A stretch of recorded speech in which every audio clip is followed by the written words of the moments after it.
मिट्टी पर स्थित दो महान आश्रम, एक राष्ट्रपिता महात्मा गांधी का सेवाग्राम और दूसरा भूदान आंदोलन के प्रणेता विनोबा जी का आश्रम। दोनों ही आश्रम में फिर से मुझे जाने का मौका मिला। और मैं बता दूं कि मैं पहली बार वर्धा नहीं आया हूं, मैं बार बार वर्धा आता हूं। इससे पहले युवा क्रांति यात्रा के दौरान, युवा संघर्ष यात्रा के दौरान वर्धा आना हुआ था। उससे पहले भी कई बार सेवाग्राम आए हैं। और ये मैं सिर्फ कहने के लिए नहीं कह रहा हूँ। जब भी सेवाग्राम आते हैं, जब भी वर्धा की इस महान मिट्टी पर आते हैं, इस देश में हो रहे अन्याय के खिलाफ न्याय के लिए लड़ने की ताकत और दोगुनी हो जाती है, संघर्ष करने की चाहत और दोगुनी हो जाती है। बिना किसी औपचारिकता के दो चार बात मैं आपसे कहना चाहता हूँ। सबसे पहली बात तो ये कि आप महाराष्ट्र के लोग हैं। आपने इस देश में जागरूकता का मशाल जलाया है। कहते हैं जब भी देश में अंधेरा फैलता है, रोशनी की किरण महाराष्ट्र से आती है। जब भी समाज में कोई कुरीति फैलती है, उसके खिलाफ आंदोलन की शुरुआत महाराष्ट्र से आती है। आज भी हमको याद है, यहाँ मराठी में कहते हैं मुलगी सिकली प्रगति झाली।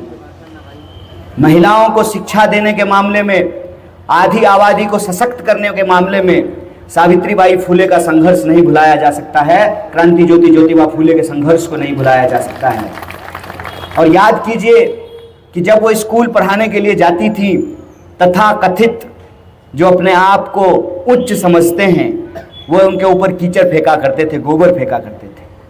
वो अपने झोले में एक एक्स्ट्रा साड़ी लेके जाती थी, जो साड़ी गंदा हो जाता था, उनके द्वारा फेंके गए कीचड़ से उसको बदल करके दूसरा साड़ी पहन करके महिलाओं को शिक्षा देती थी। आप सोचिए कि अगर सावित्रीबाई फुले नहीं पढ़ी होती, महिलाओं के लिए शिक्षा का शुरुआत नहीं किया होता, तो आज हमारे देश में महिला प्रधानमंत्री, महिला राष्ट्रपति, महिला जज और कल्पना चावला नहीं पैदा हुई होती। ये महाराष्ट्र का योगदान है कि आज अगर हम तमाम लोग, अलग अलग पृष्ठभूमि से आने वाले, अलग अलग जाति बिरादरी के लोग एक साथ मिल करके बैठते हैं और गर्व से कहते हैं कि हम सब भारत के लोग हैं, ये तभी संभव हो पाया है जब संविधान की व्यवस्था कायम हुई है। और संविधान की व्यवस्था कायम करने की जब हम बात करते हैं, तो हमको याद रखना पड़ेगा कि इस व्यवस्था की सबसे महत्वपूर्ण चीज क्या है। सबसे महत्वपूर्ण चीज है एक व्यक्ति का एक वोट का अधिकार। ये एक व्यक्ति को एक वोट का अधिकार, जो महल में रहते हैं उनका भी वोट एक, जो झोपड़ी में रहते हैं उनका भी वोट एक, जो हेलीकॉप्टर पे उड़ते हैं उनका भी वोट एक, जो टूटी साइकिल लेकर के चलता है उसका भी वोट एक, जो फैक्ट्री का मालिक है उसका भी वोट एक, और जो जूता सिलता है उसका भी वोट एक। यह जो एक वोट का अधिकार है, यह इस देश में एकता को लेकर के आया है। और इसी वोट के अधिकार के आधार पर हम कह सकते हैं कि हमारे देश के संविधान की प्रस्तावना में जो बात लिखी हुई है, हम भारत के लोग भारत को एक प्रभुत्व संपन्न, समाजवादी, धर्मनिरपेक्ष, लोकतांत्रिक गणराज्य बनाना चाहते हैं। और जब हम गणराज्य कहते हैं, तो गणराज्य का मतलब यह होता है कि रानी के पेट से राजा पैदा नहीं होगा, जनता के वोट से जनता के सेवक चुने जाएंगे। और जनता के वोट से जो जनता के सेवक चुने जाएंगे, उन सेवकों को जो चुना गया, उन आमदारों को जो चुना गया, जिन लोगों ने शिवसेना को वोट दिया, जिन लोगों ने कांग्रेस को वोट दिया, जिन लोगों ने राष्ट्रवादी को वोट दिया, उन आमदारों को मैं कहता हूं वो आमदार नहीं है जो 50-50 करोड़ रुपया लेकर के भाजपा के हाथों अपना ईमान बेच दिया। वो आमदार नहीं, गद्दार हैं। और वो जो गद्दारी लोकतंत्र के साथ की गई है, वो महाराष्ट्र की संस्कृति और परंपरा के खिलाफ है। मैं कहता हूं ये कलंक है। जैसे सामान बिकते हैं बाजार में, वैसे रिजॉर्ट और रेस्टोरेंट में आमदार बिक रहे थे। आप वो लोग हैं जो इस देश को रास्ता दिखाते हैं, तो पूरा देश भी इस अंधेरे में आपसे रोशनी की उम्मीद लगाए बैठा है और आपकी तरफ देख रहा है।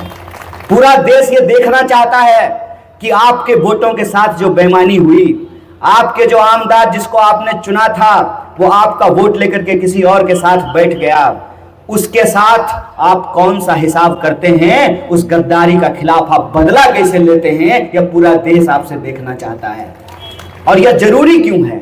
यह जरूरी इसलिए है कि एक सबक हो जनता के द्वारा उन अहंकारी बिकाऊ नेताओं को कि अगर आप हमारे वोट के साथ बेईमानी करेंगे, वो वोट का अधिकार जो हमको डॉक्टर बाबा साहब भीमराव अंबेडकर ने हमारे संविधान से दिया है, अगर उस वोट के अधिकार का आप बेईमानी करेंगे तो 5 साल बाद लौट करके जब आप जनता की अदालत में आएंगे तो आपका समन हम निकालेंगे और आपका जो ये गद्दारी है उसका हिसाब हम पूरा करेंगे।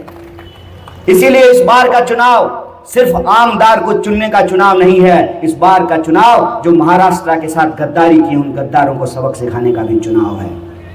महाराष्ट्र के लोग, जब आप वोट देने के लिए जाइएगा तो इस बात को याद रखिएगा कि आज हमारे देश के भीतर जो परिस्थिति है, चाहे हम किसान की बात कर लें, चाहे हम जवान की बात कर लें, चाहे हम महिला की बात कर लें, चाहे हम मजदूर की बात कर लें, आज जो उनके जीवन की परिस्थिति है उस परिस्थिति के खिलाफ आपको एक मैंडेट देने की जरूरत है। आपको मैंडेट देना चाहिए उस नीति के खिलाफ जिस नीति के चलते इस देश के अन्नदाता अपने ही खेतों में फांसी लगाने को विवश हैं। वो नीति क्या है?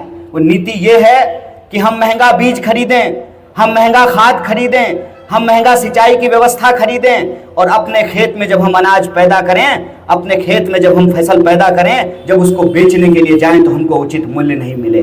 आप बताइए, जो कपास 10,000 रुपए मिला करता था आज 7,000 रुपए भी नहीं मिल रहा है। जो सोयाबीन 4,000 रुपए मिला करता था आज उसका 2,700 रुपया नहीं मिल रहा है। जो धान 3,000 मिला करता था आज 2,200 रुपया मिल रहा है। कितना मजेदार खेल है, आप समझिए। महंगाई बढ़ रही है, वही किसान जब मार्केट में जाकर के अपने लिए सामान खरीदने के लिए जाए तो हर चीज महंगी हो गई है, लेकिन वो किसान जब अपना फसल लेकर के बाजार में बेचने के लिए जाए तो जितना उसको पिछले साल मिला करता था उससे भी कम उसको इस साल मिल रहा है। अजब खेल है कि नहीं, आप मुझे बताइए। किसान जब ग्राहक बनकर के सामान खरीदने जाए तो दिन दुगनी रात चौगनी महंगी चीजें होती जा रही है, और किसान जब अपना फसल बेचने के लिए जाए तो हर साल फसल सस्ती होती जा रही है। हम कहते हैं ये बेईमानी है। इस बेईमानी को हमको समझना पड़ेगा और इस बेईमानी के खिलाफ जो कृषकों को, शेतकरियों को आज लूटा जा रहा है, उस लूट के खिलाफ हमको मैंडेट देना पड़ेगा। आप सुनकर के आश्चर्य होगा, आपको तकलीफ होगा, दुख होगा आपको यह जान करके कि 1 घंटे में इस देश के भीतर 2 किसान आत्महत्या कर रहे हैं। 1 घंटे के भीतर 2 किसान आत्महत्या कर रहे हैं। और किसान कौन होता है?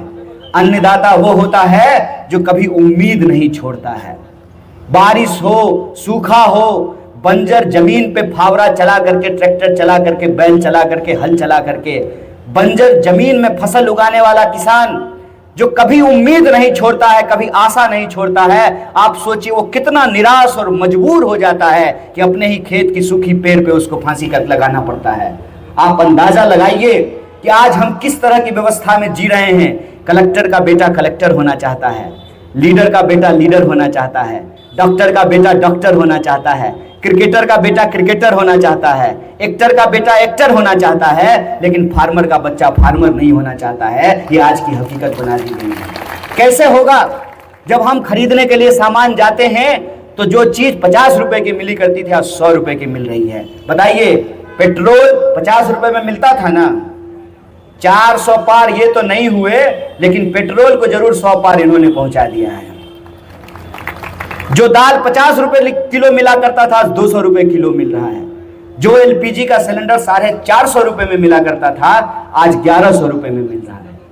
ये महंगाई हम रोज झेल रहे हैं, लेकिन इस महंगाई के चलते जो निदान सरकार को करना चाहिए, सरकार एक भी निदान पर पहुंचने के लिए तैयार नहीं है। और सिर्फ किसानों की ये हालत नहीं है, आप जवानों की हालत देख लीजिए। हम दुनिया के सबसे नौजवान राष्ट्र हैं। दुनिया का हर 5वां युवक भारतीय है। भारत के इतिहास में इतने जवान हम आज तक नहीं हुए जितने जवान हम आज हैं। यहाँ की लगभग 55% आबादी, 100 में से 55 लोग अपनी जवानी को जी रहे हैं। लेकिन जवानी की हकीकत क्या है? जवानी की हकीकत यह है कि आप इंजीनियरिंग कर लीजिए, आप एमबीए कर लीजिए, आप डिप्लोमा कर लीजिए, आप आईटीआई कर लीजिए, लेकिन आपको आपकी योग्यता के हिसाब से रोजगार नहीं मिलेगा। जब बात किसानों के फसल की दाम की होनी चाहिए, मजदूरों के कीमान वेतन की होनी चाहिए, नौजवानों के काम की होनी चाहिए, तब धर्म की बात की जाती है। बहुत अच्छी बात है, धर्म की बात भारत में नहीं होगा तो कहां होगा।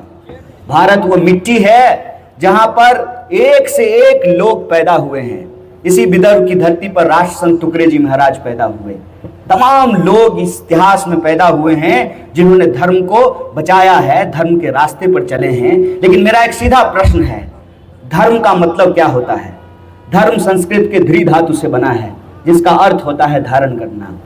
आग का धर्म है अपने भीतर ताप को धारण करना, पानी का धर्म है अपने भीतर तरलता को धारण करना, किसान का धर्म है अपने खेतों में फसल को उगाना, मजदूर का धर्म है मजदूरी करना, नेता का धर्म है जनता की सेवा करना, और जनता का धर्म है कि जो गद्दार हो, जिसने बेईमानी की हो, जो आपके वोट के साथ धोखा दिया हो, उन गद्दारों को सबक सिखाना।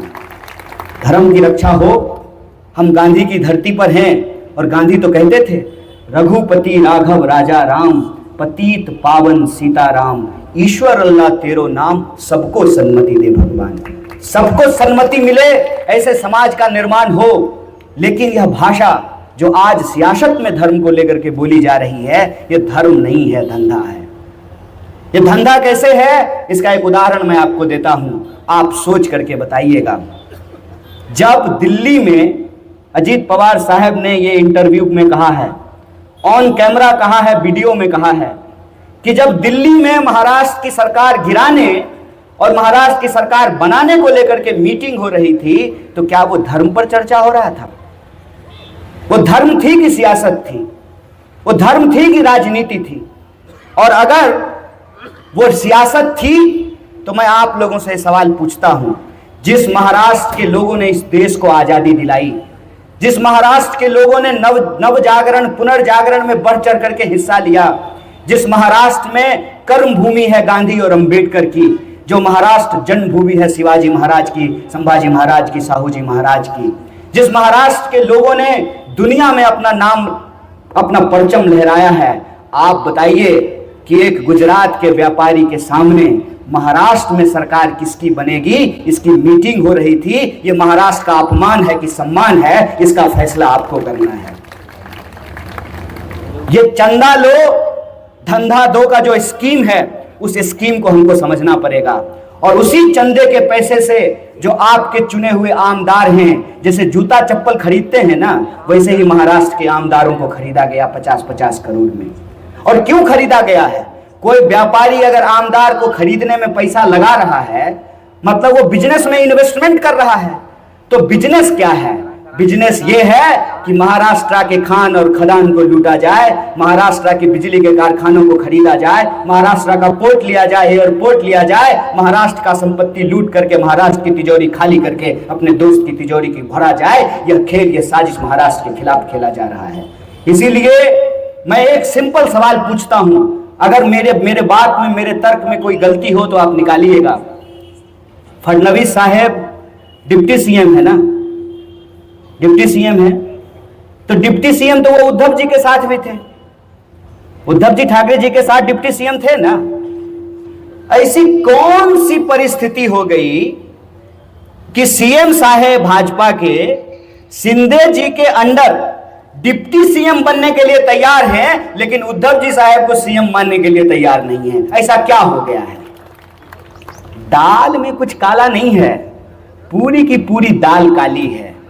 खेल यह है कि चाहे कोई महाराष्ट्र में शिवसेना का कार्यकर्ता हो, चाहे राष्ट्रवादी का कार्यकर्ता हो, चाहे समाजवादी का कार्यकर्ता हो, चाहे आम आदमी पार्टी का कार्यकर्ता हो, चाहे आरपीआई का कार्यकर्ता हो, चाहे लेफ्ट पार्टी का कार्यकर्ता हो, जो महाराष्ट्र का है, जिसकी रगों में महाराष्ट्र का खून बहता है, वो कभी भी यह बर्दाश्त नहीं करेगा कि महाराष्ट्र की धन संपदा को लूटा जाए और यहाँ के लोगों के अधिकार को छीना जाए, यहाँ के लोगों को अपमानित किया जाए। यह महाराष्ट्र का कोई व्यक्ति बर्दाश्त नहीं करेगा।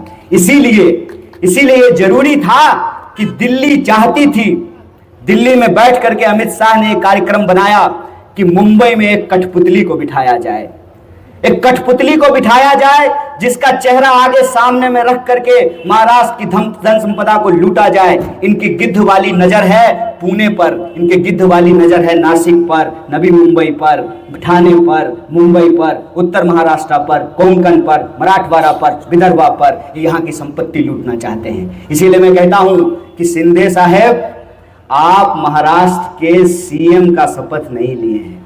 अगर आप महाराष्ट्र के सीएम का शपथ लिए होते तो महाराष्ट्र की संपदा पर मराठियों का हक है, उसकी आप रक्षा कर रहे होते। आप गुजरात की एक व्यापारी की चौकीदारी नहीं कर रहे होते। ये जो अपमान महाराष्ट्र के साथ हुआ है, इसका हिसाब लेने की जरूरत है। और मैं कहता हूं कि ये आएंगे और आपको गुमराह करने की कोशिश करेंगे। गुमराह होने की बात नहीं है। हम इंसान हैं, हम इंसान हैं और हमको इंसानियत सिखाता ही है, हमको मानवता यह सिखाती है कि हमारा पहचान कुछ भी हो, हम इस मिट्टी में पैदा होने वाले लोग, हम एक हैं, एकजुट हैं और हम एक रहेंगे, एकजुट रहेंगे, तभी हम अपने बच्चे के भविष्य को सुरक्षित कर सकते हैं, अपने रोजगार को प्राप्त कर सकते हैं, अपने खेती में जो हम फसल उगाते हैं उस फसल का हम दाम प्राप्त कर सकते हैं। और जिस महाराष्ट्र में मैं कहता हूँ मुलगी सिखली प्रगति झाली, जहां महिलाओं के सम्मान की बात की गई है, उस महाराष्ट्र में आप देख लीजिए आए दिन किसी न किसी इलाके में हमारी माताओं बहनों के साथ अपराध होते हैं, क्राइम होता है। जब बदलापुर की घटना हुई, महाराष्ट्र पूरी दुनिया में शर्मसार हुआ। यह लॉ एंड ऑर्डर की जिम्मेवारी किसकी है? ये लॉ एंड ऑर्डर की जिम्मेवारी सरकार की है। और आप कोई योजना उठा करके देख लीजिए, मैं नाम नहीं लेना चाहता हूं, मैं आ रहा था तो रास्ते में एक महल जैसा कॉलेज दिखा, तो मैंने पूछा इनको कि ये सरकारी कॉलेज है? इन्होंने कहा कि नहीं। तो मेरे कॉलेज किसका है? हम बोले, इन्होंने मुझे जवाब दिया कि दरअसल ये जो है स्कॉलरशिप घोटाला का कॉलेज है। और आप विचार कीजिए इस बात पे कि आमदार बनना है सरकारी, मुख्यमंत्री बनना है सरकारी, खासदार बनना है सरकारी, प्रधानमंत्री बनना है सरकारी, सरकारी पार्लियामेंट में बैठेंगे, सरकारी कार पर घूमेंगे, सरकारी विधानसभा में बैठेंगे, लेकिन सरकारी स्कूल नहीं खोलेंगे, सरकारी अस्पताल नहीं खोलेंगे, सरकारी कॉलेज नहीं खोलेंगे, सरकारी सड़क नहीं बनाएंगे। ये बेईमानी देखिए तो साहब, और ये बेईमानी जब आप गौर से देखेंगे तो आपको सीधा सीधा दिखेगा, सीधा सीधा दिखेगा कि सरकार कहती है कि हम दुनिया की तीसरी सबसे बड़ी अर्थव्यवस्था बन गए हैं। खुशी की बात है, आनंद की बात है, गर्व की बात है कि भारत दुनिया की तीसरी सबसे बड़ी अर्थव्यवस्था बन गई है। लेकिन मेरे मन में एक साधारण प्रश्न आता है, क्या करें, हमने इस देश के आम लोगों का नमक खाया है, आपके नमक खा करके आपके टैक्स के पैसे से पीएचडी की है। तो मेरे मन में साधारण सवाल आता है कि अगर हम दुनिया की तीसरी सबसे बड़ी अर्थव्यवस्था बन गए हैं, हमने ब्रिटेन को पीछे छोड़ दिया है, कुछ दिन में अमेरिका को पीछे छोड़ देंगे, तो मेरे मन में सवाल यह है कि वो 80 करोड़ लोग कौन हैं जो 5 किलो अनाज लेने के लिए लाइनों में लगे हुए हैं? क्या ब्रिटेन में भी लोग 5 किलो अनाज लेने के लिए लाइन में लगते हैं? क्या अमेरिका में भी 5 किलो अनाज लेने के लिए लोग लाइन में लगते हैं? इसका क्या मतलब है? इसका मतलब यह है कि देशवासियों की प्रगति नहीं हो रही है। और जब हम देश की अर्थव्यवस्था कहते हैं तो देश की अर्थव्यवस्था देशवासियों की अर्थव्यवस्था से बनती है, दोस्त की अर्थव्यवस्था से देश की अर्थव्यवस्था नहीं बनती है। और आप टैक्स ले रहे हैं हमसे, 18% जीएसटी वसूल रहे हैं हमसे। पेट्रोल देखिए, आप गाड़ी लीजिए, गाड़ी खरीदिएगा, गाड़ी खरीदते वक्त आपको रोड टैक्स जमा करना है। जितना बार गाड़ी लेकर के आप रोड पर जाइएगा, क्या बना है ये? समृद्धि महामार्ग बना है ना। जब हमने कार खरीदते हुए टोल टैक्स दे दिया, कार खरीदते हुए रोड टैक्स दे दिया, तो बार बार समृद्धि पे जाने पे हमसे टोल टैक्स क्यों वसूला जाता है? टैक्स वसूलते हैं हमसे, सुविधा देने के लिए कहते हैं कि फंड नहीं है। सुविधा, जनता को सुविधा देने के लिए फंड नहीं है, लेकिन प्रधानमंत्री के लिए 8,500 करोड़ का विमान खरीदने के लिए फंड है। अपने दोस्तों का कर्ज माफी करने के लिए 16 लाख करोड़ रुपया है। यह जो बेईमानी देश में चल रही है, इस बेईमानी के खिलाफ, इस अन्याय के खिलाफ हमको न्याय की जरूरत है। इसीलिए मैं आप सबसे आग्रह करने के लिए आया हूं कि आप जब वोट करने के लिए जाइएगा, एक बार प्रधानमंत्री जी ने भाषण देते हुए कहा था कि जब आप वोट देने के लिए जाएंगे तो एलपीजी सिलेंडर को प्रणाम करके जाइएगा, कहा था ना। हम कहते हैं कि प्रधानमंत्री जी की यह बात बिल्कुल ठीक है। इस बार भी जब आप वोट देने जाइएगा तो एलपीजी सिलेंडर को भी प्रणाम कर लीजिएगा और निकलते हुए स्मार्ट मीटर को भी एक बार नमस्कार कर लीजिएगा।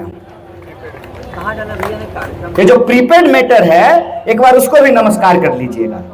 सोयाबीन का बोरा रखा हो घर के बाहर, एक बार उसको भी नमस्कार कर लीजिएगा। कपास हो तो एक बार उसको भी नमस्कार कर लीजिएगा। धान की बोरी को भी पैर छू लीजिएगा।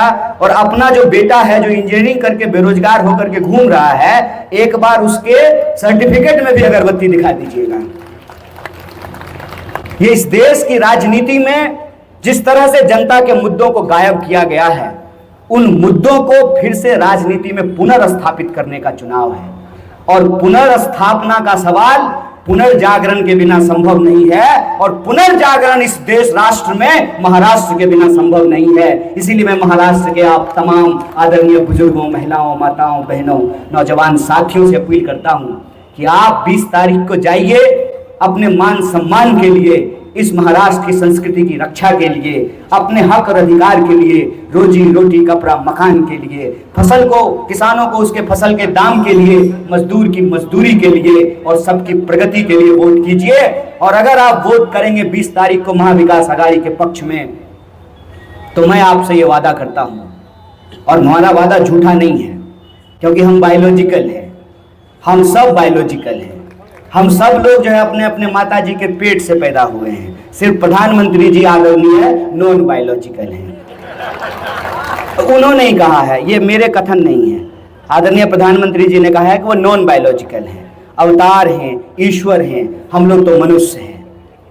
हम मनुष्य की तरह मनुष्यता के आधार पर, मानवता के आधार पर महाविकास आघाड़ी की ओर से हम आपको कहते हैं कि हम 5 गारंटी लेकर के आए हैं। वो कहते हैं ना, सदा भवानी दाहिनी, सन्मुख रहे गणेश, पंचदेव मिल रक्षा करे, ब्रह्मा विष्णु महेश। ये 5 गारंटी लेकर के हम आए हैं।